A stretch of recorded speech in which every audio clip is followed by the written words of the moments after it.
आप सभी का स्वागत है अपने क्लास एग्जाम फ्री में। तो चलिए आज क्लास 10th का हिंदी लेकर आ चुके हैं जिसका नाम है ढाते विश्वास। तो इसमें टॉप VBI ऑब्जेक्टिव को करने वाले हैं।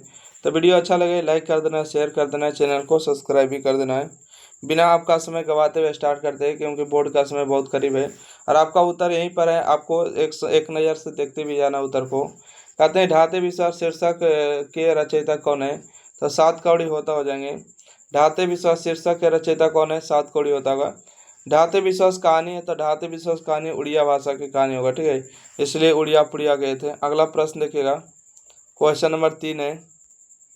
कहते हैं ढाते विश्वास कहानी के संपादक है। ढाते विश्वास कहानी के जो संपादक है राजेंद्र प्रसाद हो जाएंगे। ओके, क्योंकि ढाते विश्वास को जो हिंदी में अनुवाद किए वो राजेंद्र प्रसाद ही किए हैं।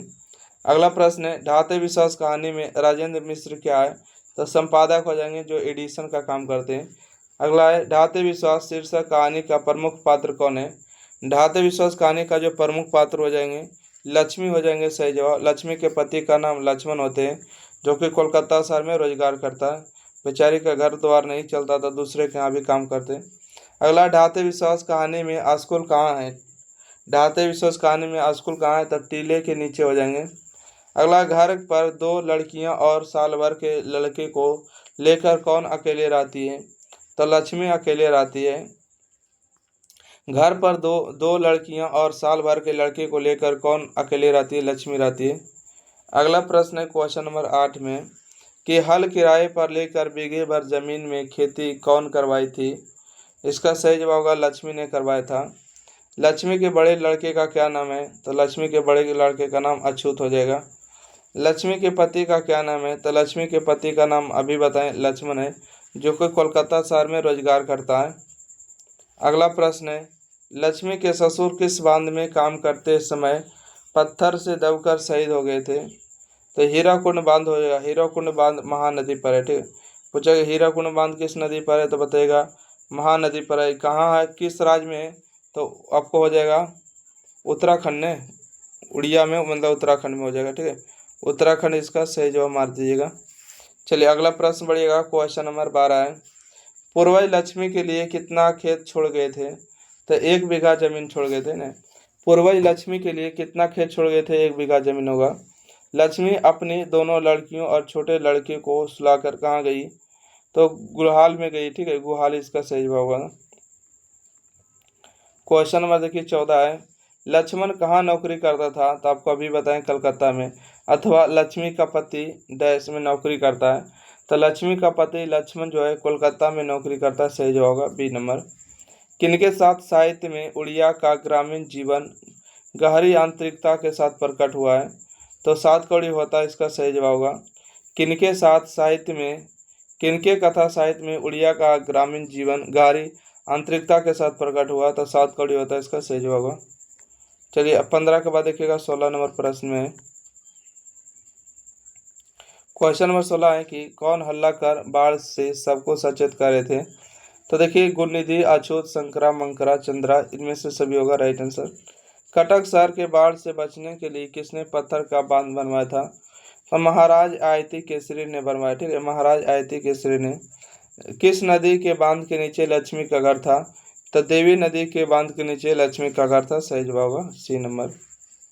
अगला प्रश्न है कि 29 अक्टूबर 1929 को मयूरभंज उड़ीसा में किसका जन्म हुआ था? तो सात कौड़ी होता का जन्म हुआ। 29 अक्टूबर 1929 को मयूरभंज उड़ीसा में किनका जन्म हुआ? तो सात कौड़ी होता का हुआ। सात कौड़ी होता का जन्म कब हुआ है? तो 29 अक्टूबर 1929 को हुआ, राइट आंसर होगा, है ना। अगला प्रश्न बढ़िएगा। सात कौड़ी होता किस भाषा के कथाकार है? तो उड़िया भाषा के हो जाएंगे। सात कौड़ी होता किस भाषा के कथाकार है? उड़िया हो जाएंगे। गुणनिधि अभी अभी कहाँ से लौटा है? तो कटक से लौटा है, ठीक है। गुणनिधि अभी अभी कहाँ से लौटा? कटक से। अगला प्रश्न देखिएगा, गांव के लड़के को इकट्ठा कर गुणनिधि ने किस दल का गठन किया? तो स्वच्छ सेवक दल का गठन किया, ठीक है। ऑप्शन में इसका सी राइट आंसर होगा। स्वच्छ सेवक दल का गठन किया है। अगला प्रश्न है क्वेश्चन नंबर 24 है। पूरा दिन खत्म होने के बाद बाढ़ का पानी सुबह तक कहाँ पहुँच चुका था? तो अनकी एरसामा तक पहुँच गया, ठीक है। एरसामा इसका सही होगा। बार बार किस पर विश्वास करके कौन ठगा जा चुका है? तो इंसान जो है ईश्वर पर बार बार भरोसा करके इंसान ठगा रहा था। मन क्या नहीं मानता है, तो मन जो है हार नहीं मानता। इसका बी नंबर राइट आंसर हुआ। मन क्या नहीं मानता, तो मन हार नहीं मानता है। मन करता और करे काम, क्या करे, बाकी मजबूरी से कोई नहीं कर पाता है। विपत्ति अकेले न आकर सगे साथियों के साथ आती। यह पंक्ति किस पाठ की है, तो ढाते विश्वास के होगा, जिसके लेखक है सात कौड़ी होता। बाढ़ की समस्या डैश कहानी के केंद्र में। बाढ़ की समस्या जो ढाते विश्वास में होगा, जो फिर लक्ष्मी अपने साहस का परिचय देती है।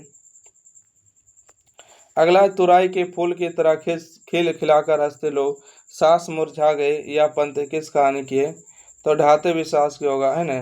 कहते हैं कि तुरई के फूल की तरह खिल खिलाकर हंसते लोग साहस मुरझा गए। यह पंक्ति किस कहानी की है, तो इसका सही जो होगा ढाते विश्वास का होगा। बारी बारी से गांव के लड़के किसकी निगरानी करे थे, तो बारी बारी से गांव के लड़के जो है दलई बांध की निगरानी करे थे। तो इस तरह से जो आपको VVI टॉप ऑब्जेक्टिव 30 को था वो समाप्त हो गया। फिर मिलते हैं अगले चैप्टर में, चैप्टर नंबर 3 के साथ। जब तक के लिए वीडियो को शेयर कर देगा, आप चैनल को सब्सक्राइब करके सपोर्ट करिएगा। थैंक यू, धन्यवाद।